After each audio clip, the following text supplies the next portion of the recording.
ননস্টিকের প্যান ছাড়াই প্যানকেক তৈরি করে দেখাবো। বাসায় যে কোনো তরকারি রান্না করার কড়াইতেই এই প্যানকেকগুলো তৈরি করে নিতে পারবেন। প্যানকেকগুলো হবে খুবই ফ্লাফি, খেতেও অসম্ভব মজার। আশা করছি আজকের রেসিপিটি আপনাদের ভালো লাগবে।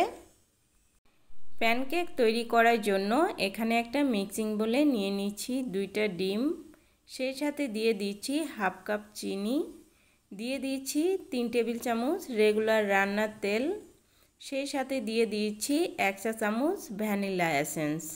ভ্যানিলা এসেন্স দিলে ডিমের গন্ধটা থাকবে না, তবে ভ্যানিলা এসেন্সটা না থাকলে আপনারা 1 চিমটি পরিমাণ এলাচ গুঁড়াও দিতে পারেন। হ্যান্ড উইক্সের সাহায্যে খুব ভালোভাবে মিশিয়ে নিব। ডিমের এই মিশ্রণটাকে আমি প্রায় 7 থেকে 8 মিনিটের মতো হ্যান্ড উইক্সের সাহায্যে খুব ভালোভাবে মিশিয়ে নিয়েছি। বেশ কিছুক্ষণ এভাবে মিশিয়ে নেওয়ার পর এটা কিন্তু একদম ফমি টাইপের হয়ে গেছে আর চিনিটাও গলে গেছে। এখন এর মধ্যে দিয়ে দিচ্ছি 1 কাপ ময়দা, দিয়ে দিচ্ছি 1 চা চামচ বেকিং পাউডার। এখন এই শুকনো উপকরণগুলো খুব ভালোভাবে চেলে নিচ্ছি। চেলে নেওয়া হয়ে গেলে এর মধ্যে দিয়ে দিয়েছি 2 টেবিল চামচ গুঁড়া দুধ। গুঁড়া দুধ দিলে প্যানকেকটা খেতে ভালো লাগবে। এখন এই গুঁড়া দুধটাকেও আমি চেলে নিচ্ছি। এই তো চেলে নেওয়া হয়ে গেছে।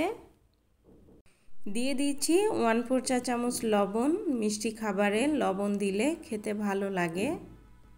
এখন সব কিছু খুব ভালোভাবে মিশিয়ে নিচ্ছি। মিশিয়ে নেওয়া হয়ে গেলে এখানে আমি হাফ কাপ তরল দুধ দিয়ে দিচ্ছি। তবে আপনাদের কাছে যদি তরল দুধটা না থাকে তাহলে আপনারা এখানে হাফ কাপ পানি দিয়ে দিবেন, আর চাইলে আরও 2 টেবিল চামচ গুঁড়া দুধও দিয়ে দিতে পারেন। এতে করে প্যানকেকটা খেতে আরও বেশি ভালো লাগবে। দুধটা আমি একত্রে না দিয়ে অল্প অল্প করে দিয়ে প্যানকেকের এই ব্যাটারটা তৈরি করে নিয়েছি।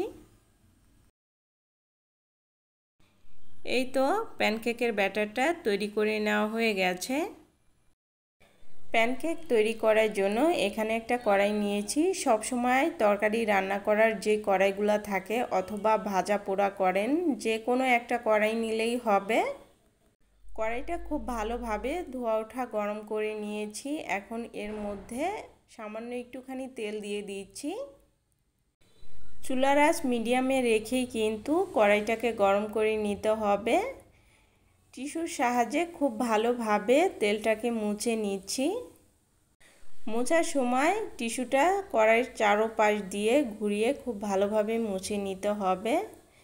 এখন কিন্তু এই কড়াইটা একদম ননস্টিকের কড়াইয়ের মতো কাজ করবে। আপনি যা কিছুই এখানে দেন না কেন নিচ থেকে লেগে যাবে না।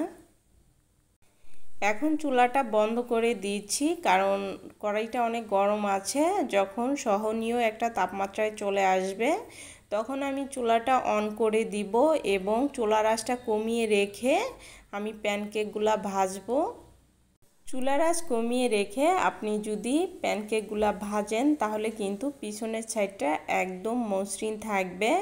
আর যদি চুলার আঁচটা বাড়িয়ে দিয়ে আপনি প্যানকেকগুলা ভাজেন তাহলে কিন্তু প্যানকেকের যে পিছনের সাইডটা এটা কিন্তু অনেকটা ছিদ্র ছিদ্র হবে, এরকম মসৃণ হবে না। একইভাবে আমি সবগুলো প্যানকেক ভেজে নিব। আর একটা প্যানকেক ভাজতে কিন্তু প্রায় 2.5 থেকে 3 মিনিটের মতো সময় লাগতে পারে। এই পর্যন্ত যদি ভিডিওটি একটুও ভালো লেগে থাকে তাহলে অবশ্যই কমেন্ট করে জানাবেন, সেই সাথে আমার চ্যানেলটি সাবস্ক্রাইব করে রাখবেন। ভিডিওটি শেয়ার করে অন্যকেও দেখার সুযোগ করে দিবেন। এখানে সবগুলো প্যানকেক তৈরি করে নেওয়া হয়ে গেছে। 1 কাপ ময়দায় আমার মোট 10টি প্যানকেক হয়েছে। দেখার সৌন্দর্যের জন্য আমি 2টা প্যানকেক জেলি দিয়ে সাজিয়ে নিচ্ছি।